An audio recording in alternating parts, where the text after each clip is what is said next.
ግን ኢትዮጵያ ውስጥ የንጹሃን ዜጎች ግድያ ከአንድ አርቲስት ወለደች ከሚለው ዜና ያነሰ ሆኖ ሲገኝ ያሳዝናል። አንድ ቲክቶከር ራሱን አመመው ወይም ዱባይ ሄደ የሚል ዜና ማህበራዊ ገጹን ያጨናንቀዋል።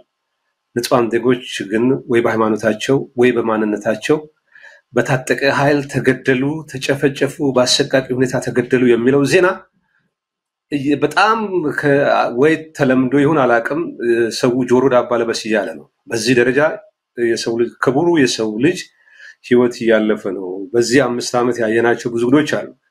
ይሄ በኦሮሚያ ክልላዊ መንግስት ምስራቅ አርሲ ዞን አባጀማ ወረዳ የተፈጸመው 14 አሰቃቂ ግድያ ዛሬ ጀመረ አይደለም። ቅድም ምናልባት የኢትዮጵያ ኦርቶዶክስ ቤተክርስቲያን ሲኖዶስ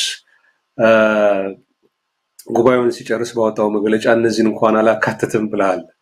እነዚህ ሰዎች እኮ አንዳንዶቹ ምናልባት የሲኖዶስ አባላት ከዋና አቡነ ሳዊሮስ የቅዱስ ሲኖዶስ ዋና ጸሐፊ ተብለው የተሰየሙት በአርሲ ጭፍጨፋ እጃቸው ያሉበት ነው። የኦሮሚያ ቤተ ክህነትን ለማቋቋም ሞክረው የከሸፈባቸው በነሽመልስ በአብይ ድጋፍ የራሳቸውን መነኮሳት ቅዱስ ሲኖዶስ ህጎቹ ቀኖና ተጥሶ ወደ 9 ጳጳሳት ተሹመው እንዲገቡ በማድረግ ቤተክርስቲያኗን አሽመድምደዋታል። እንግዲህ በእምነት ውስጥ በክርስቶስ አለት ላይ ተመሰረተችው ቤተክርስቲያንን ማፍረስ ባይቻልም ነገር ግን የእምነቱ አባቶች ለእምነቱ ተከታዮች የሚቆሙበት ሁኔታ አናይም።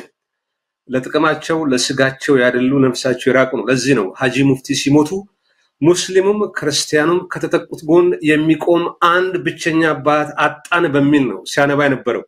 እንዲህ አይነት የአባት የተቆርቋሪነት መንፈስ ናፍቆት በብዙ ቦታ እናያለን፣ እንታዘባለን። በኢትዮጵያ ኦርቶዶክስ ቤተክርስቲያን ጥንታዊት ነች፣ ታሪካዊት ነች፣ ብዙ ሰማዕታትን ያበቀለች ነው። ዛሬ ግን በተለይ በሲኖዶስ አካባቢ የምናየው ጳጳሳቱ ጋር ያለው የፍርሃት ድባብ ወይም ደግሞ ቤተ ክህነቱን የተቆጣጠረው የብልጽግና ኃይል የብልጽግና ጳጳሳት የበላይነት መያዝ እነዚህን ሰዎች ድምጻቸውን እንዲያጠፉ አድርገዋል እና እጅግ የሚገርም እጅግ የሚያሳዝን ልብ ሰባሪ ግን ለእምነቱ ተከታይ በተደጋጋሚ ከአርሲ አካባቢ የቀሳውስት ግድያ፣ የዲያቆናት ግድያ፣ የምዕመናን ግድያ ለማቅረብ ሞክረናል። እማኞችን አቅርበን አንዳንዱ በሚዘገንን ሁኔታ ሰውነታቸው ተቆራርጦ ያንን ምስል ጭምር የቤተ ክህነቱ ኃላፊዎች ጳጳሳቱ እንዲያዩትም እንዲደርሳቸውም ተደርጓል።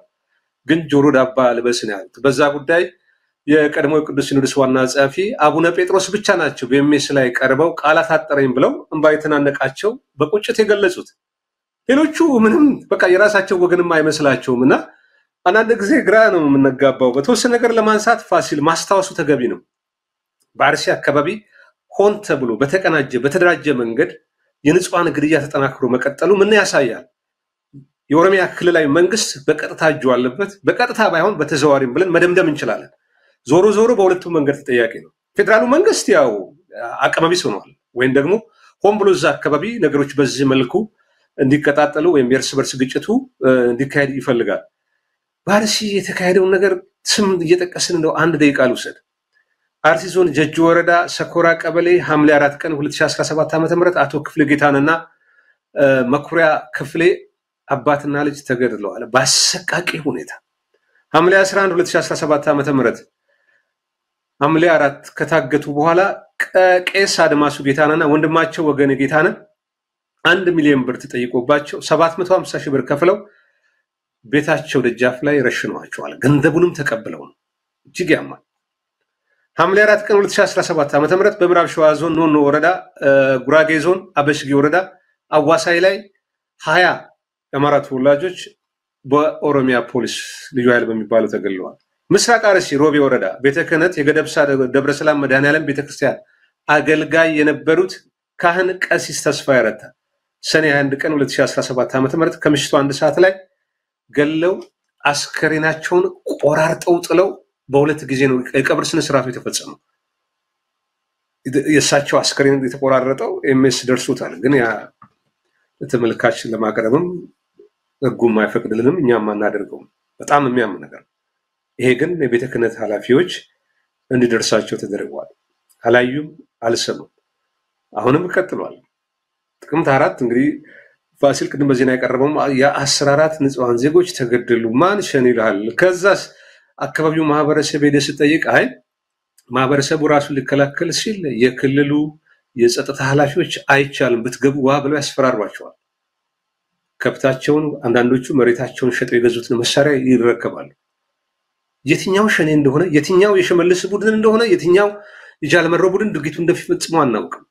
ጃልመሮ ምናልባት የኦሮሞ ነጻነት ሰራዊትን የሚመራ ከሆነ ግልጽ የሆነ አቋም ማሳየት አለበት፣ መግለጫ መስጠት አለበት። በዚህ ድርጊት ተሳታፊ ሆኑ የሱ አባል ካልሆኑ አረጋግጦ ትክክለኛው ነገር መግለጽ አለበት። የሽመልስ ቡድን ያው በክብረ ነገኛ በብዙ መንገድ በተዘዋሪም በእጅ አዙርም የሚያስገድልበት ሁኔታ ስላለ አሁን ባለው ሁኔታ እሱን ተጠያቂ ማድረግ ይከብዳል። ከትግል ውጪ ምርጫ የለም። ነገር ግን ማህበረሰብ በዚህ ደረጃ በተለይ የግዴታ የኢትዮጵያ ኦርቶዶክስ ቤተክርስቲያን እምነቱ ተከታዮች ብቻ መሆን ይሄ እንዲህ አይነት አሰቃቂ ግድያ ለመቃወም ሰው መሆኑ ብቻ በቂ ነው። ሀጂ ሙፍቲ እንደሚናገሩት እንዴት ነው በዚህ በአንደኛው ክፍለ ዘመን በዚህ ደረጃ የሰው ልጅ ተቆራርጦ ተገደለ የሚል ዜና በየቀኑ የምናሰማው?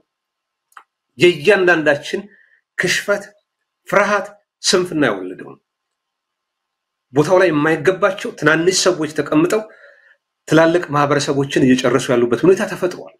ይሄ በዝምታ በፍርሃት የመጣ ነው። ከዚህ ቆፈን ውስጥ ካልተላቀቀን በየቀኑ ሞት የእያንዳንዳችንን ቤት እያንኳኳ የተራ ጉዳይ ነው የሚሆነው እና ፋሲል ለሞቱት ነፍስ ይማር እንላለን። ያሉትን እግዚአብሔር ያጽና፣ እንዳይደገም ምን ይደረግ የሚለው በጣም ወሳኝ ነገር ነው።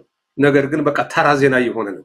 ይሄ ዝም ብሎ የዜጎች ንጹሃን ግድያ እገሌ ገደለ ተጠያቂ በቃ አገር መንግስት ወይም መንግስት አስተዳደር ያለ አይመስልም። በስርዓት አልበኝነት ውስጥ የሆነ ተደራጀ ወይ መንግስትን መዋቅር የሚጠቀም ነው። አለበለዚያ ደግሞ የሸፈተ አካል ታጥቆ የሚፈልገውን ይገላል፣ ይዘርፋል፣ ያሳድዳል፣ ከአካባቢው ያጸዳል።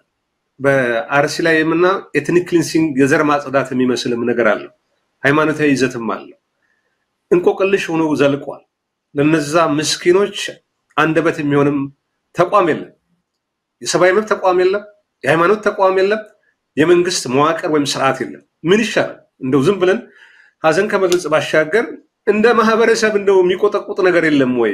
አይ ቲንክ ብዙ ተመልካቾቻችን ምናልባት ኤምኤስን በተከታታይ የሚከታተሉ ሰዎች እንደሚያስታውሱት ከአመታት በፊት ጀምሮ በተደጋጋሚ የምንናገረው አንድ ነገር ነበር። እስከዛሬ ድረስ እየሰራ ነው ብዬ አምናለሁ። ይኸውም የኢትዮጵያ ህዝብ በምንም ሁኔታ ውስጥ ሞትን መለማመድ የለበትም። አብይ አህመድ የኢትዮጵያን ህዝብ ሞት እያለማመደው ነው። ሞት መለማመድ ከጀመርን በኋላ ተራ ነገር ይሆንብናል። የዜጎቻችን ሞት ምንም ነገር አይመስለንም፣ የተለመደ ነው እያልን እንዳንቀጥል አንድም ሰው ሲሞት መጮህ ይኖርብናል። ያ ሰው ከየትም አካባቢ ይሞት ያለ አግባብ ከተገደለ ስለዛ ሰው መጮህ ግድ ይለናል። እንዲህ ከሆነ ሞትን ልናስቀረው እንችላለን። በአገሪቱ ውስጥ የሚፈጸሙ ሰቆቃዎችን ማስቆም እንችላለን። ያለዛ ግን ኦሮሚያ ክልል ሰው ሲገደል አማራው ዝም ካለ፣ አማራ ሲገደል ትግሬ ዝም ካለ፣ ትግሬ ሲገደል ደቡብ ዝም ካለ በየተራ እናልቃለን። እና አብይ አህመድ ደግሞ አገሪቱን መቆጣጠር፣ ሰላምና ማረጋጋት ማምጣት ሳይችሉ ሲቀሩ፣ የዜጎችን ሞት ማስቀረት ሳይችሉ ሲቀሩ ዜጎች ሞትን እንደ ተራ ነገር እንዲቆጥሩት፣ እንደ ተለመደ ነገር እንዲቆጥሩት ያደርጋሉ። ፈልገውት አይደለም፣ በቅስቀሳ አይደለም፣ ግን አንኮንሺየስሊ ያለ በውስጣችን እኛ ሳናስበው ወይም ደግሞ አቅደን ባይሆን እንድንለማመዱ ያደርጋል። ለምሳሌ የመጀመሪያው የሐኪምና ላይ በምትማርበት ጊዜ አንዳንድ ሰዎች ሲናገሩ እንደምሰማው መጀመሪያ ላይ ደም ምናምን ስታይ ሾክ ታደርጋለህ።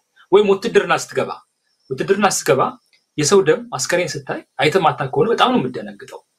ከዛ ግን በማግስቱ ስትሄድ እንደገና አሁን ቀዶ ጥገና ስታደርግ ወይም ሌላ ሰው ሞቶ ስታይ ምናምን እየተለማመድከው ትመጣለህ። ደን ያንን ነገር እየናቀው ትመጣለህ። ወታደርም እንደዛ ነው የሚያለማምዱ።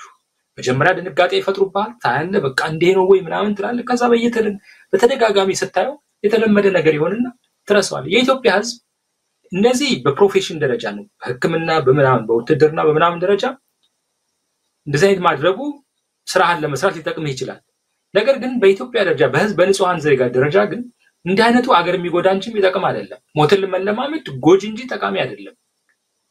ለባለስልጣናት ግን ሊጠቅማቸው ይችላል። የተለመደ ነገር እየተደረገ አሁን አብይ አህመድ በተደጋጋሚ ከሚናገራቸው ነገሮች አንዱ ጦርነት ኢትዮጵያ ውስጥ ድሮም ነበረ፣ በአፄ ቴዎድሮስ ዘመን ነበረ፣ በምናምን ጊዜ ነበረ። ያኔም ሰው ይሞት ነበር፣ ያኔም ሽፍታ ነበር ሲያጣጥለው። ተመልከት፣ የተለመደ ነገር አድርጎ ነው። የተለመደውን ነገር ማስቀረት ማለት እኮ ነው ለውጥ ማለት። አዲስ ነገር መጻፍ ማለት ነው ለውጥ ምን ነው? ያንኑ የተለመደውማ ነገር ከመጣ ምን ለውጥ አለ? እሱ ግን ይሄን እያረጋ ያለው ነው እያለማመደ ነው ሞት just ድሮ ትናንት ነበር ዛሬም ነበር ነገም ይቀጥላል ነው እያለ ያለው ነው ዓለም እንደዛ አይደለም በዓለም ላይ በጣም ብዙ ህዝብ አልቋል በጦርነት በሃይማኖት በብሔር በስልጣንን ለማስፋት የሚደረግ ግጭት በተለያዩ ምክንያቶች የዓለም ህዝብ በተደጋጋሚ በተለያዩ ዓለም አካባቢዎች ህዝብ አልቋል ግን ዓለም ሰለጠነ ሞትን እያስቀረ መጣ እየቀነሰ ሙሉ በሙሉ ባያቆም እንኳን እየቀነሰ ነው በእኛ ሁኔታ ዘሪቨርስ